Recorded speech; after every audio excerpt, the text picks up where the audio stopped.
A 68-year-old retired Air Force officer has been missing since February 27th in Albuquerque, New Mexico. A silver alert has been issued. Now, that's typically reserved for older missing people, sometimes who have health-related issues. Now, to be clear, this isn't just any missing senior citizen, no.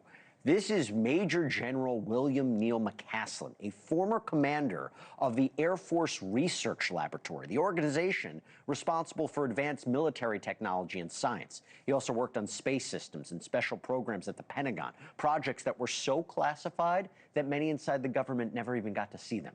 And here's where the story really gets strange. The base that he once led, Wright-Patterson Air Force Base, is historically linked to Project Blue Book. This is the reported U.S. military's official investigation into UFO sightings. McCasland once oversaw a $2 billion budget and some of America's biggest secrets. So when somebody like that disappears, you know people start asking questions, particularly since McCasland had disappeared right after the president announced that he was directing the release of UFO and extraterrestrial materials. So you can see why there are those online who are fully into theory mode right now, right? The FBI, multiple other agencies are now involved in this search. I want to bring in somebody who has been following this story closer than anyone, believes that McCasland's disappearance has very important implications. Ross Coulthart is an investigative journalist who hosts NewsNation's very popular Reality Check podcast, covers the stories that the mainstream media is too afraid to touch. Thank you so much for coming on the show. You called this a grave national security crisis. Why? Good evening, Jesse. Well, Major General McCasland, as you rightly noted, was an extremely senior commander at the Air Force Research Laboratories, which does a lot of the materials, aerospace, weapons research for the US Air Force and indeed the entire US Defense Department. He was in that role until 2013, and I'm told he was very, very highly cleared, very highly respected. And of course, as you rightly noted, Air Force Research Laboratories, Wright-Pat, is the location where the rumoured UAP materials from the 1947 Roswell incident were taken. It's long been rumoured to be a repository for top secret materials that were recovered from alleged non-human craft. And of course, McCasland has been named previously in leaked emails that associated him with a plan back during the Clinton-Trump election campaign, where John Podesta, Hillary Clinton's campaign manager, was involved in conversations with General McCasland and another general from the US Air Force about what was clearly an intention to declassify and release UFO secrets to the American public.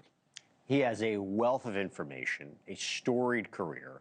The circumstances surrounding his disappearance are bizarre, to say the least. No clear direction of travel, no identified clothing. That's what makes this so odd. Before we even get into the allegation of, let's say, someone took him, can we just cut right through it? I mean, the idea that he disappears right after the announcement that there's going to be a release of these UFO files, these UAP files, extraterrestrial files. I know a lot of people are trying to make a connection. Is there anything you're seeing besides it just being a very strange coincidence? It's an alarming synchronicity. I think we can put it at that, Jesse. We do know that General McCasland was well respected by people who were pushing for UAP disclosure, including very senior people in Hillary Clinton's campaign back in 2016. We know he was planning to disclose UAP secrets in what was expected to be a Clinton presidency.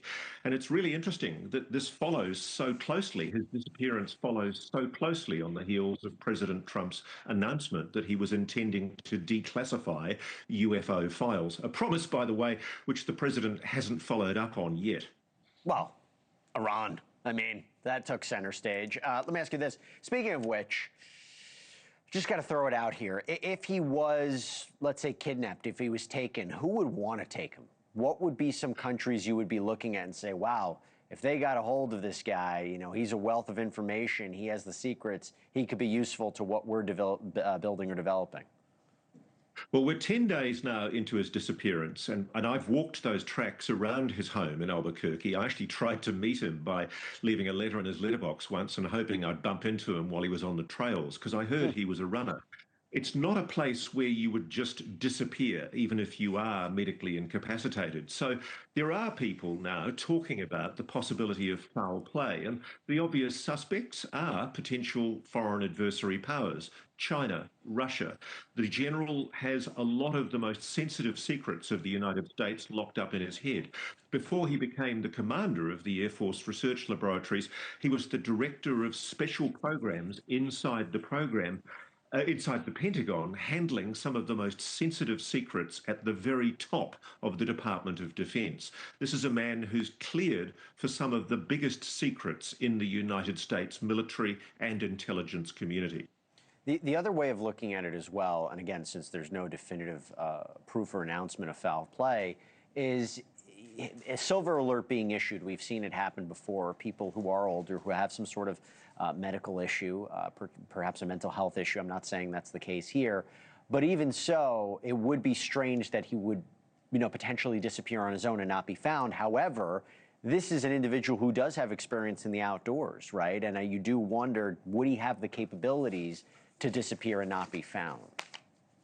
I've spoken to friends of his, and I've also read a statement by his wife, Susan, and they've made it very clear that there was no mental incapacity, that the general was extremely fit.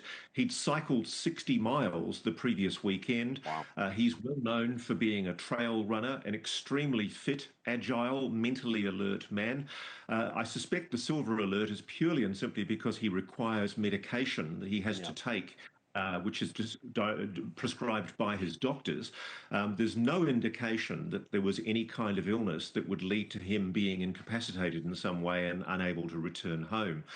It's also unusual, Jesse, that he left his phone at home.